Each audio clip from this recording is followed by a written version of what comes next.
গেল বছর এপ্রিলে দেশের সর্বোচ্চ তাপমাত্রা ৪৩ ডিগ্রি সেলসিয়াস ছাড়ালেও হিট স্ট্রোকে আক্রান্ত রোগীর সংখ্যা ছিল কম।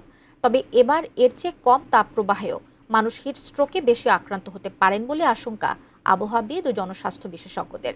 কি এই আশঙ্কার কারণ, তাই জানাচ্ছেন আরাফাত সিদ্দিকী। মধ্য চৈত্রে চলছে মাঝারি ধরনের তাপপ্রবাহ। শুধু চৈত্র নয়, বৈশাখ মাসেও সূর্যের এমন খরতাপ সয়ে আসছেন বাংলাদেশের মানুষ। গেল বছরের ৩০ এপ্রিল ৫০ বছরের রেকর্ড ভেঙে দেশের তাপমাত্রা ছাড়ায় ৪৩.৮ ডিগ্রি সেলসিয়াস। সে সময় গায়ের চামড়া পুড়ে যাবার অনুভূতি ছিল ঘরের বাইরে খেটে খাওয়া মানুষের। এবার ১২ এপ্রিলের পর ৪১ ডিগ্রি সেলসিয়াসের বেশি তীব্র তাপপ্রবাহের আশঙ্কার কথা জানিয়েছে আবহাওয়া অধিদপ্তর।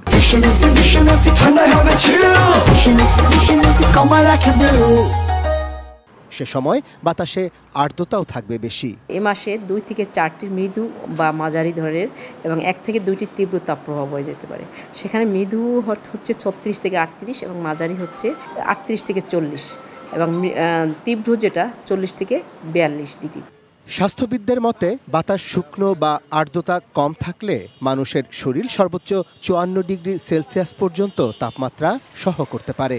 কিন্তু শতভাগ আর্দ্র বাতাসে তাপমাত্রা ২৯ ডিগ্রি সেলসিয়াস পেরুলেই হিটস্ট্রোকে আক্রান্ত হতে পারেন শ্রমজীবী মানুষ। আবহাওয়া অধিদপ্তরের সবশেষ তথ্য অনুযায়ী বুধবার ঢাকার বাতাসে আপেক্ষিক আর্দ্রতা ছিল ৮২%। Arafat Siddiqui, ATN news, Dhaka.